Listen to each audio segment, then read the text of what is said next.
Hi and welcome to Enchantment of Eternity's review of The Expanse Season 3 Episode 4 Reload. This video is a part of a series of videos where I review episodes of The Expanse, so I have to start with a spoiler warning for The Expanse up to Season 3 Episode 4. If you haven't seen up to this point, you may not want to watch this video, otherwise some things may be spoiled for you.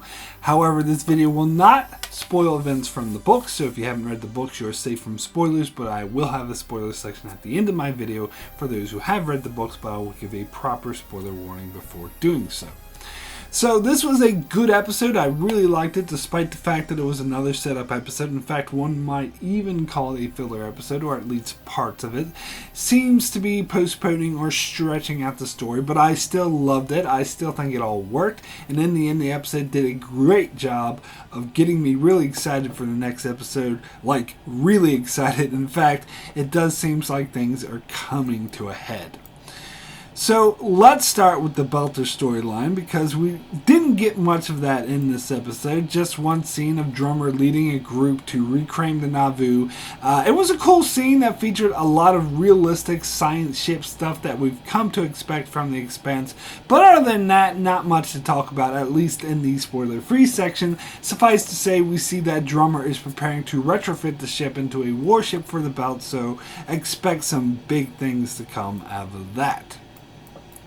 Anyway, let me get into Rocinante's storyline, as this is a storyline that takes center stage for this episode, although the majority of it is what could be classified as filler, but I still enjoyed it, and ultimately it did push the story forward. So they come across the remnants of a Martian fleet that lost the battle, and they decided to pick through it and see if they could resupply, which does make sense because it addresses the issue later in earlier episodes that they used all their resources saving Ava Sorel and Bobby from the UNN. And I like how even Alex understood that it's necessary, but while on board they find survivors from the Martian Navy and of course bring them on board to the medbay. And I like how there isn't any argument on whether they should save them, it's just assumed that it's the right thing to do. However, that being said, they didn't go about it in a really smart way, because the Martians just saw people dressed in Martian spacesuits come and save them, so they assumed it was the Martian military coming to the rescue, and Holden and the others should have known that they'd figure out pretty soon that they were not the Martian military, and thus should have told them first, as they tried to salute Holden when Amos mentioned he was the captain, and it didn't take them long to notice that they were out of uniform and that Alex was wearing the jumpsuit of the Tache, a ship that is common knowledge was commandeered by James Holden. So it seems to me that they should have preempted this a bit. Now, Alex tried to make friends with them, being a fellow Martian, and it makes a lot of sense. And I also totally buy that the Martians themselves would not be happy about being held against their will on the Rocinante. Unlike Draper's reaction in the previous episode, which I completely didn't buy, I did totally buy the Martians' reaction here, because although the Rocinante did save their lives, and as Amos pointed out, Mars pretty much abandoned them, I still buy that as soldiers they would see a ship with an Earther in command, which from their perspective is a stolen Martian warship, as the enemy. In fact, if I had any complaint, it would be that this was all too predictable and that Holden and the others should have seen it coming. Now, granted, Alex did bring a gun with him, which was smart, but perhaps they should have had a bit more precautions in place. And also, it's a bit of a cliche TV plot that I've seen on like Star Trek dozens of times before, where they rescue some people who end up trying to take over the ship for some reason or another. That being said, I still did really enjoy this storyline, and particularly how it was resolved, because we get a badass moment from Holden when he goes to the weapons storage to see one of the Martians trying to steal the weapons, and he manages to beat him into submission. Now, granted, this particular Martian just recovered from some pretty severe injuries, but that just makes it more believable that Holden could beat him, and doesn't in fact take anything away from him, as he's badass to see Holden show up on the bridge and hold the other Martians at bay. And I like how the standoff played out, as there was this ticking clock in terms of when Amos would show up, because they all knew that he would just kill them all and no one could stop him. And I love how they try to tell the Martians this, trying to warn them by saying, oh, when our mechanic shows up, it's all over. And Naomi's like, yeah, you better believe them. But I'm sure, they didn't take that very seriously. Oh, what's a mechanic going to do? But of course, they don't know Amos. But thankfully, Bobby Draper shows up before he does, and this is a great character moment for her, as that makes the scene really worthwhile, as we saw Bobby earlier talking to Ava Sorel about how she couldn't get Holden to change his mind, and she specifically said that she doesn't have good people skills. But here, we see her actually prove her earlier statement wrong, as she's able to talk the Martians down. And she does this by relating to them on a personal level and being completely honest with them. And I think what she says here makes a lot of sense, that one needs to discover who the enemy is before trying to defeat that enemy. And clearly, the Rocinante crew are not their enemy. So I thought this was a great character moment for Bobby Draper. Add to that, it shows that she stuck her neck out to save Holden and his crew. So it's a change in attitude from the last episode, and shows that she's starting to trust, or at least appreciate, this crew a bit more, and I really like that, particularly the scene at the end where she and Alex do some bonding over exercise. It's quite nice. Also, we get some development with Naomi in this episode as well, because we see her wanting to be a part of the crew as she makes food for everyone. I think she's trying to fit in, and of course is getting a lot of resistance from Holden and Amos, who both reject her attempts to connect with them. However, at the end of the episode, Holden does save her life, and the way Naomi thanks him for it is sincere and highlights why she loves him, and I think Holden responds to that. We see Holden say, "I'm glad you didn't die," and he smiles, so he seems sincere. So I think this is perhaps the beginning of him learning to forgive her, but we'll see. So we do get some development on Ava Sorel and how she's adjusting to being on the Rocinante, where her main goal is to try to convince Holden to let her get the message out to Aaron Wright, that Aaron Wright is working with Jules Pierre Mal and has started the war for his own motivations. Now, I think Ava Sorel is absolutely right that it is in Holden's nature to want to help, but he just needs a push in the right direction. In some cases, I think Holden should be helping mainly because I want him to, but it does make sense that he'd be hesitant to do so, because sending any messages would give away their position and put them at risk. But more than that, he's been a bit beaten down by all the current events, most of all Naomi's betrayal, and thus has become a bit apathetic. So it was really interesting that Ava Sorel was able to bring Holden back, and it made so much sense, because more than a politician, she's good at relating with people, and what she was saying was true, and it made a lot of sense, as he ultimately wouldn't be able to live with himself if he knew that he could stop the war and did nothing. And so she was able to find a way over his immediate concerns about them being detected by identifying Pastor Anna as an ally and sending the message directly to her. Since she's not an official politician, it could go unnoticed a lot easier. And later they come up with the plan to use the Martians on board to deliver the recording of Aaron Wright to the Martians, so they can then in turn deliver it to Admiral Souther, so they all know who the real enemy is. So I really liked it. It was interesting, although a tad convenient that Ava Sorel recognized Pastor Anna as a potential ally. It's kind of a way to, make her character more relevant to the show, but it does make a bit of sense, since she'd recognize her as an activist with not much official ties, but someone who would agree with their position. So this is kind of what I mean by all the pieces are falling into place. We see Ava Sorel get her message out, so we now have to wait and see what effect this will have, and I, for one, cannot wait to see the results.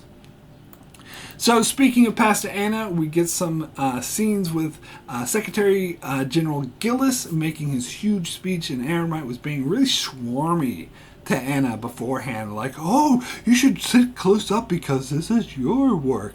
It made me immediately suspicious of him. So Gillis' speech starts out good, all well and good, and you can see Anna silently wording along with the speech as he says it, so it's obvious that it's things that she wrote.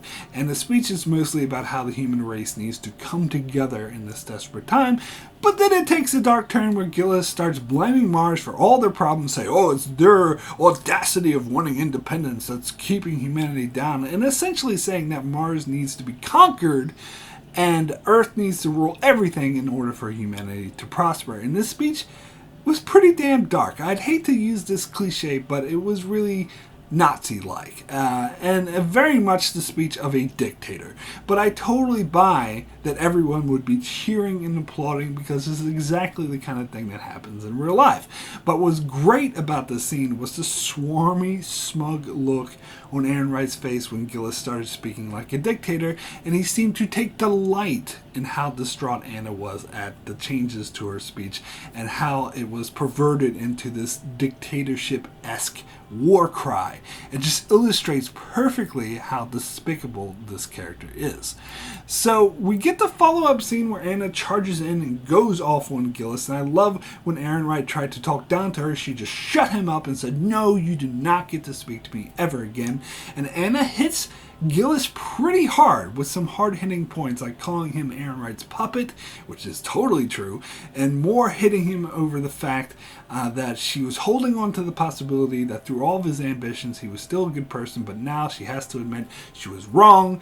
He doesn't have a shred of decency in him. And the thing is, what I think she said really hit home to Gillis, because he actually values her opinion and her friendship. I think that's made clear in the previous episodes. And you can tell this well-acted scene just how devastated Gillis is by Anna's outburst. In fact, Aaron Wright didn't say anything because he knew there was nothing he could say to make Gillis feel better in that moment. And anything he said would actually make it worse. In fact, I think Anna's outburst has the potential to change Gillis's mind, as I'm sure he'll be feeling extremely guilty now.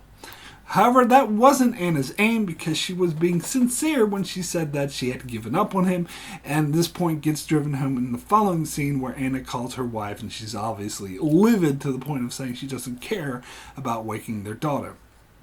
However, her wife does manage to calm her down a bit, and they both agree that the best thing for her is to return home. In fact, I kind of love this scene. As soon as she gets off the call with her wife and is all calm and resigned to go home and put this all behind her, she gets a message from Ava Sorel that simply says that she trusts she knows what to do with what she's sending her. And of course what she's sending her is the message from Aaron Wright that he sent Mal that spells everything out: his connection with Jules Pierre Mal Protogen, his assassination of the Martian ambassador, and that he was the one that started the fighting on Ganymede, which he actually blames publicly on Mars. And the look on her face as she was watching this was priceless, because it was part shock over what she was saying, but also you could tell how devastated she was, because she knew this meant that she can't simply leave anymore. She was all prepared to go home, put this all behind her, and then this falls in her lap. Whole shit, I have to deal with this now. And I'm absolutely excited to see what she does with this. I wouldn't necessarily write Aaron Wright off altogether. I still think he has a lot of lies and manipulations left in him, and I think it's going to be fascinating to see the battle of wits between them now that Anna has armed with this powerful ammo. So we'll see where it goes. So now let's move on over to Jules Pierre Mal and Strickland on Io, as we see them pack up everything and get ready to dismantle the program on Mal's orders. Now it seems though that the Advocate King is on its way to pick up the remnants of the projects, as I do believe that they still do have some other protomolecule hybrids in hibernation other than these kids. And apparently Mal has no compunction of simply giving them to Aaron Wright.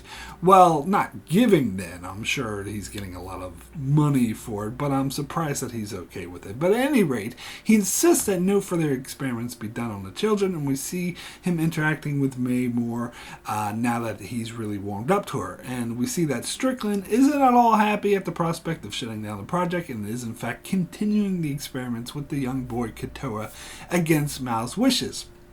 However, May throws a hissy fit and not being able to see Kotoa and leads Mao to where she saw Kotoa's nurses going into, and when the door is locked and Mao can't get in, he knows that something is up, so he orders his goon to drag Strickland to him and forces him to open the door. Strickland is kind of acting like a kid with his hand caught in a cookie jar and trying to pathetically make excuses for it. But the scene when they opened the door and actually went in was absolutely brilliant, as it showed May and everyone in shock, and Mal had to get his goons to escort May out, but I assume they were just in shock.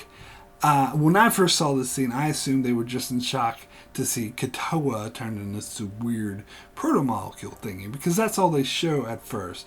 But then when they cut to a wide shot, we see Kotoa has completely dismantled and torn a person apart.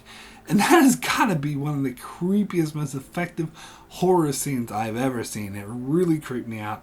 I loved it. But what's more important is the whole time we see Kotoa in this episode, he's kind of speaking in doublespeak, sometimes as Kotoa and other times as the proto-molecule. And that just adds a lot to the creepiness, as Kotoa doesn't even know why he's torn this person apart. But the proto-molecule side of him is obviously learning by doing this, much in the same way that the proto-molecule tore apart that ship on Venus.